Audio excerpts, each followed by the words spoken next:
Hello and welcome. I am Thomas Porteous and you are watching the Africa Brief on NewsX World. Let's take a look at the top stories coming out of the continent today. Tanzania prosecutors have charged 240 people with treason and conspiracy over violence linked to the disputed October election. The move follows deadly unrest as rights groups and the African Union say the poll failed to meet democratic standards. Judges at the International Criminal Court have confirmed war crimes and crimes against humanity charges against Ugandan rebel leader Joseph Kony. The ruling clears the way for a trial if he is captured over atrocities committed by the Lord's Resistance Army.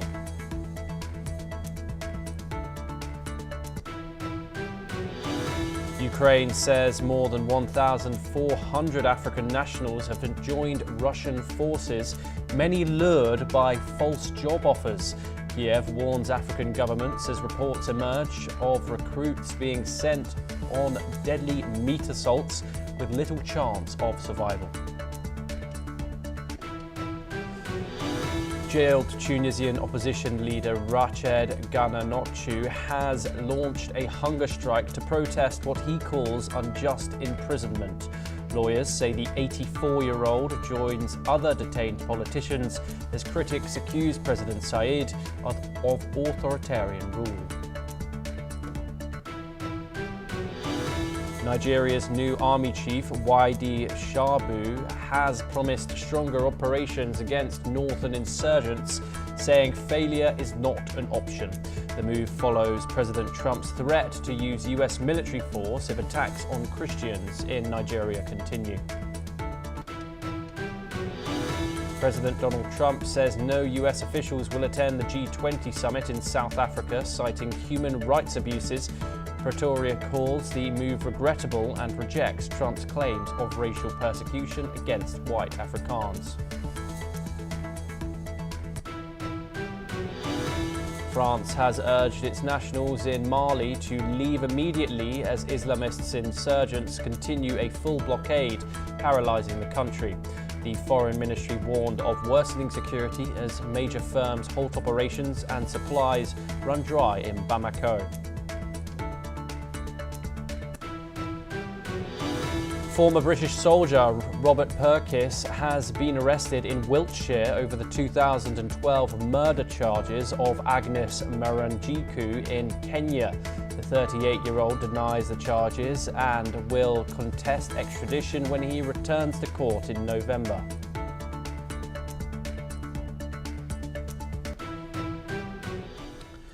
US President Donald Trump has slammed the hosts of the 20th G20 Leaders Summit in Johannesburg, South Africa, calling it a total disgrace owing to alleged human rights abuses in the country.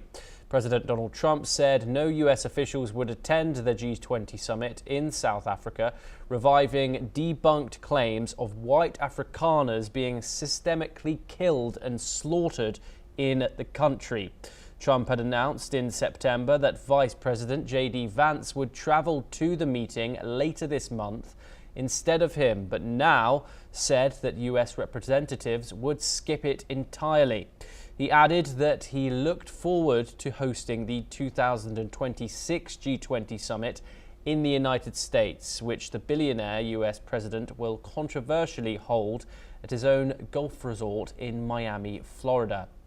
Okay, now joining us is Ayanuga Olugbenga Paul. He's a public affairs analyst and he joins us live from Lagos in Nigeria. Thank you very much for joining us here on NewsX World. Ayanuga, pleasure to have you. Of course, this is an ongoing situation here with a surprising announcement from Donald Trump. We have, of course, seen him ambush South African President Cyril Ramaphosa in the Oval Office with these same claims. However, a huge development here on the international front. He announced the US boycott of G20 in South Africa after alleging abuses and a genocide of white Afrikaners. Is there any weight behind this, Ayanuga? Are Trump's claims credible? Well, there is no iota of credibility or truth in Trump's claim. Every fact-checking organization had debunked the claim, not just the South African presidency or government, but everywhere the story had been checked and counter-checked, there is no element of truth in the story, and it is a terrible situation that the President Donald Trump is bringing U.S. Into. And I believe that if President Donald Trump is not curtailed somehow, he is going to lead to the destruction of the U.S.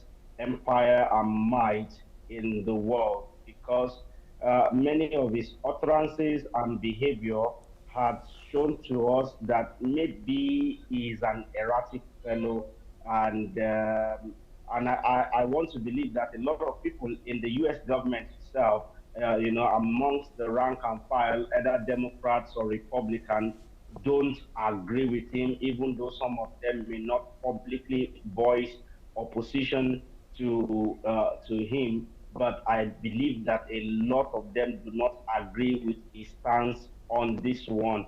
And coming at a time where China is showing more of the big brother and the good guy role all over the world with its Belt and Road projects and also making friends from every corner of the earth. I believe that what US will succeed in doing with some of these actions of President Donald Trump is to isolate the United States and make the United States feel like enemy of everybody else. And I don't think it's a good one for anybody because as bad as anybody might think the US is, they still seem to be one of the last bastion of democracy that, or strong bastion, not last, of democracy in the world that would help curtail the excesses of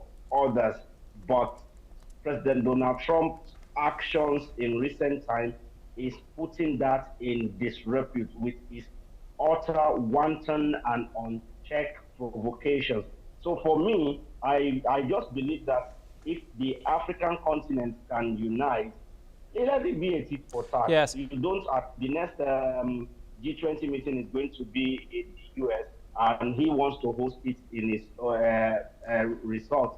So if you don't come to the G20 summit in my country, I don't come to the G20 summit in your country.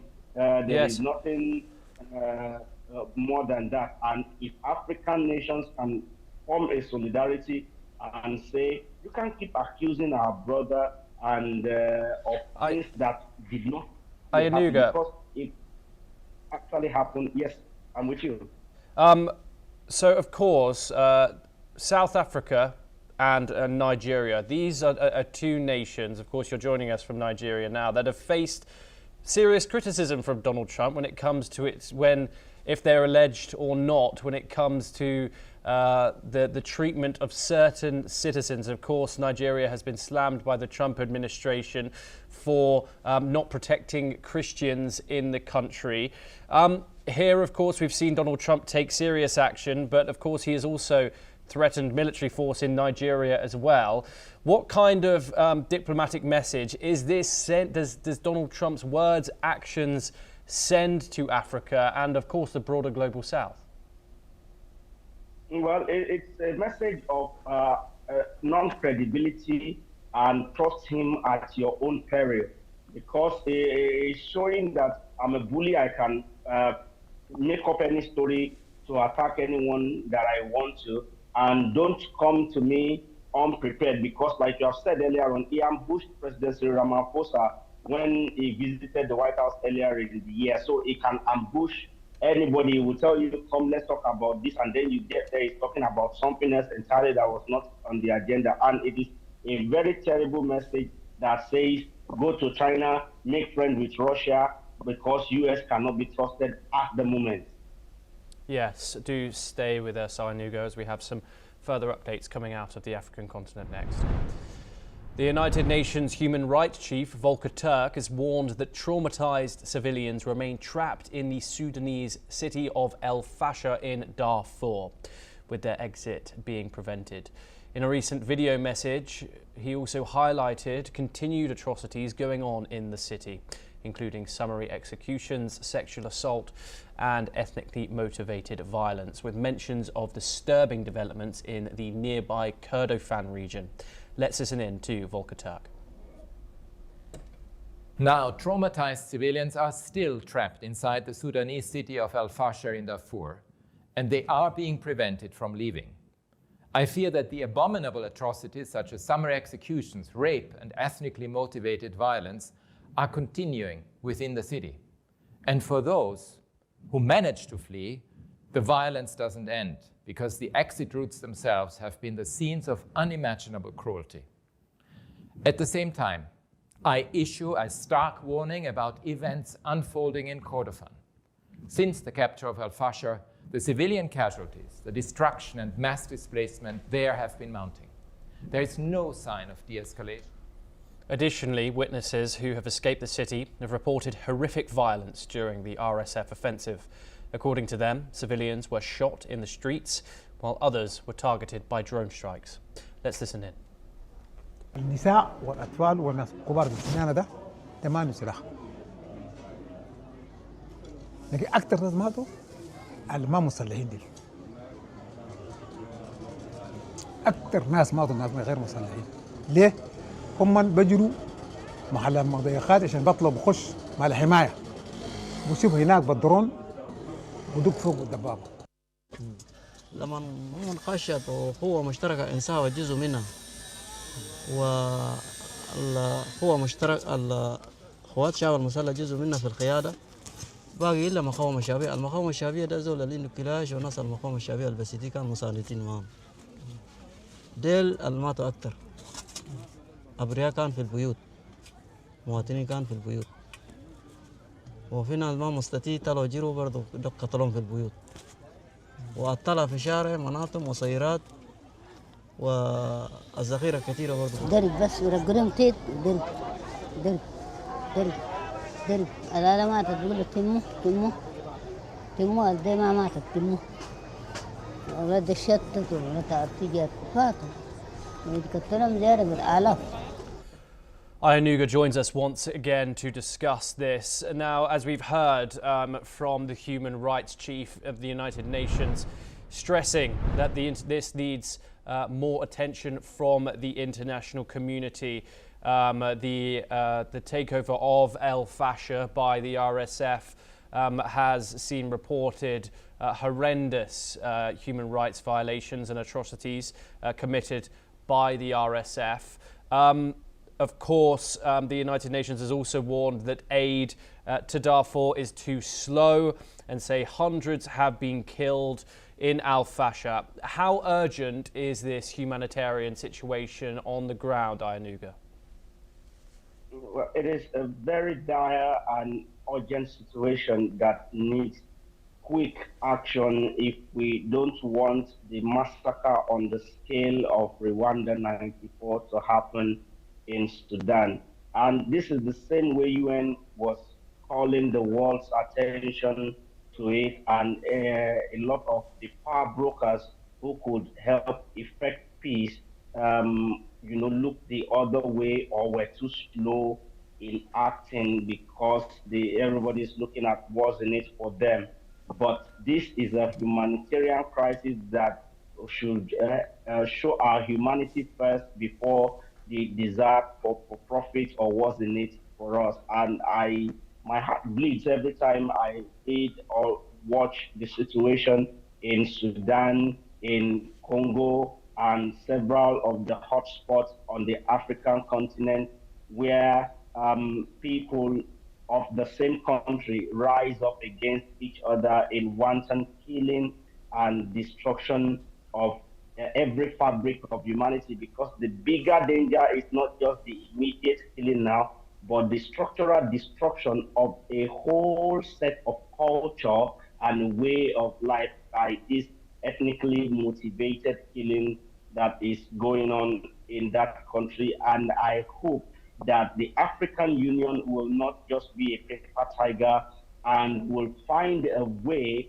to escalate its efforts to help in escalating the violence that is going on in El Fasher and the general Sudan, both in Cordovan, Darfur, and all the regions that are up in flames at the moment, and also in the Congo, so that we can have a semblance of humanity, in those areas, because many of these criminal elements, because I don't know what name to use for them. Again, you can call them liberation fighter or resistance forces, but they don't seem like that to me, because a lot of people who want to even escape the violence, their routes are being blocked and they are not allowed to escape the hotspots. Women, wantonly raped, children being abused, and a lot of horror stories coming out of there. I hope that even the UN itself will not just will do more than one. Yes, the UN is trying, but I believe that there are other cards that the UN can play to force the hands of powerful governments like Russia, like China, like the US to attend to this urgent situation, and then the general European community as a whole. Because don't forget that the continuance of this violence will also lead to migrant crisis in Europe that a lot of the European countries would not want at the end of the day. So the earlier they help mediate peace in these regions, the better it is for them. Yes, Ayanuga Olugbenga, thank you very much for joining us here on NewsX World. Such great insight there. We now move on, and the Democratic Republic of Congo and Rwanda have announced that they have agreed on an economic pact in Washington. The agreement is aimed at boosting regional cooperation and attracting Western investment. Technical teams from both delegations initialized the Regional Economic Integration Framework, which outlines key areas for economic development between the two nations. The pact is expected to be signed by two presidents alongside a White House visit, though the date remains unconfirmed so far. The framework's implementation demands the full execution of an earlier agreement, including Rwanda's withdrawal from eastern Congo. It also requires neutralizing threats from the armed group Democratic Forces for the Liberation of Rwanda. The agreement aims to stabilize the region and unlock billions in investment in Congo's rich mineral sectors. We're now joined by Osanyin Taiwo, a policy and strategic implementation expert, and he joins us live from Abuja in Nigeria. Thank you very much for joining us here. It's always a pleasure to talk to you, Osanyin. The Democratic Republic of Congo and Rwanda have signed this initial are going to sign this initial pact in Washington. How meaningful is this step in the broader peace process in Central Africa? Thank you so much for having me. It's always a pleasure to be on NewsX World. Well, firstly, you must understand that the agreement between the Democratic Republic of Congo and Rwanda marks a very significant shift in regional diplomacy. Over the years, we've had tensions over cross-border security, trade disputes, and some resource control that has strained the relationship within these two countries. However, the economic pact that would be signed in Washington, even though the date has not been publicly announced, is not just an agreement, but an international mediation that probably signals a cautious yet strategic move towards reconciliation and mutual economic interdependence from these two nations. Not only that, it's also very important to state especially that this core pact also will focus on promoting trade amongst these two countries and even some parts of the region as well. Also, it's going to create a joint infrastructural development project, cross-border investment in areas such as agriculture, logistics, and even the minerals that are in the Republic of Congo, and also gives a design share prosperity, which is also very key for the for reconciliation and reduce any state of conflict in terms of this border instability. In addition, it's also a linkage between economic and peace building. So this is going to create a kind of political trust and economic collaboration from these two countries, creating a lessened friction of conflict that has become very heightened in the past few decades. Also, one of the things that is very critical about this pact is that it's going to also remain as a cautious pact of agreement in the Great Lakes region that have faltered in the past few months. So it will create enforcement, not only that it's going to create mutual interference, and also there'll be it's going to create a kind of armed groups of collaboration and also create a political will, not only in the East, not only in Rwanda and also in DRC, but also in the Eastern African community, that is the EAC in general. Also, it's going to also broaden global impact and global implications, and also create a kind of forward-thinking approach that will also create a kind of closure from these two countries in the future. Tanzanian, thank you very much. Do stay with us as we have further updates to discuss. Now, a Tanzanian court has charged at least 240 people with treason following last week's deadly election protests. Security forces clashed with those protesting against the vote, and according to various sources, hundreds were killed. The authorities have downplayed the scale of the violence and maintained the election was free and fair. President Samia Suluhu Hassan was declared the winner of the election with 98% of the vote, but the opposition, which was barred from contesting, denounced the poll as a sham. The defendants could receive the death penalty if found guilty. However, in Tanzania, the majority of those sentenced to death eventually have their sentence commuted to life in jail. Okay, we have further updates. And Nigeria's new army chief, Wade Shebu, has promised to step up military operations against Islamist militias in the northeast, days after US President Donald Trump warned of possible military action if Abuja failed to curb violence against Christians. Last week, Trump designated Nigeria a country of particular concern, a list of countries that the US says have violated religious freedom. Trump said that he had asked the Defense Department to prepare for possible fast military action if Nigeria does not crack down on the killing of Christians. Okay, now joining us once again is Osanyin Taiwo. Of course, it has come just a couple of days after Donald Trump initially made these claims that Nigeria has not been doing enough to stop the killing of Christians in Nigeria. Now, Nigeria has responded both rejecting the claims that this is happening, and now there has been an update, and Nigeria's top army chief says the military is ready to crush insurgents that target Christians in the African country. As the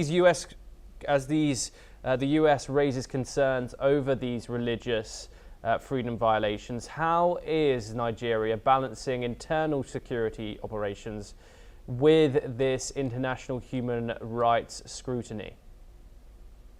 Let me further state that, unfortunately, we still have certain security issues happening recently in Nigeria. Just yesterday, Thomas, in the part of north central of Nigeria, that is in Kwara State, some people were actually attacked who are presumed, or from the pictorial evidences, showed that they were Christians in a particular denomination. On transit, their bus was shot, and it was report as that one person actually got injured. Just this week, I think on Tuesday or thereabout, we had issues of a pastor being murdered in Benue State, again in this same part of the country.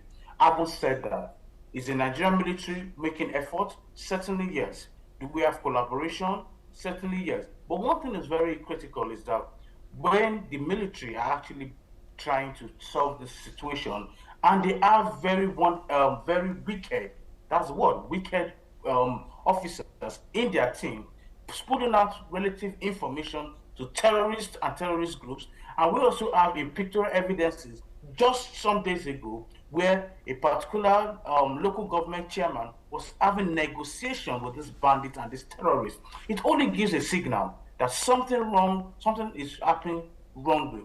Just this week as well, there were pictorial evidences showing where a private jet landed, providing ammunitions and providing food materials for the same bandits. So it only shows that something is wrong somewhere. We must actually say the truth and understand that there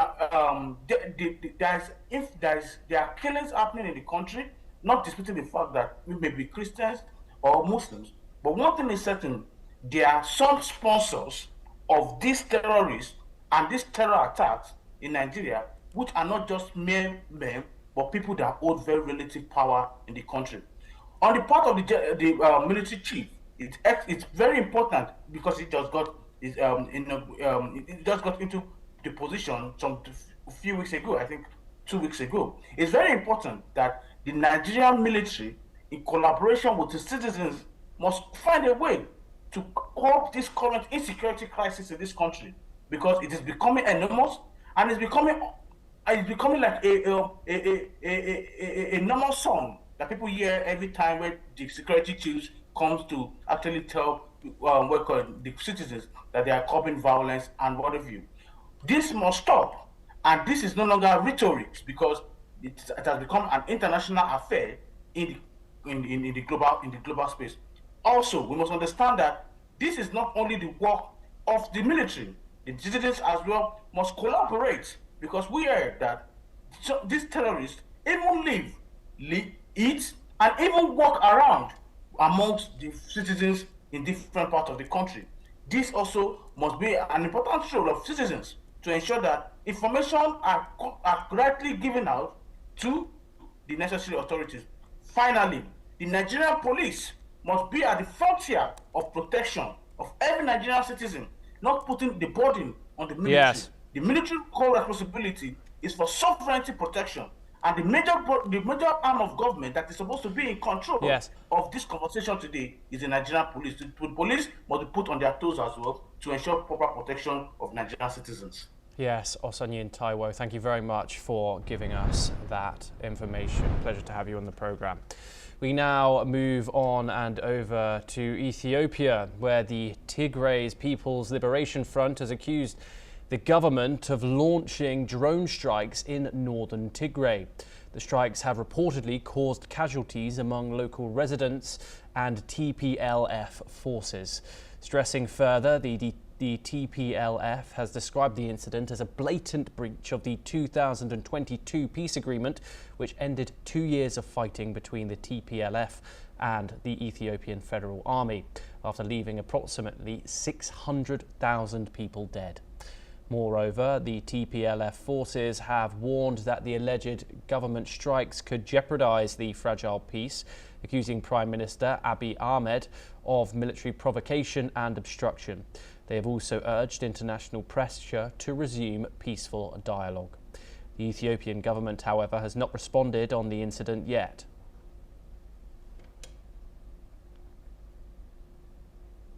And that's a wrap on the Africa Brief today. Keep watching NewsX World for more international updates.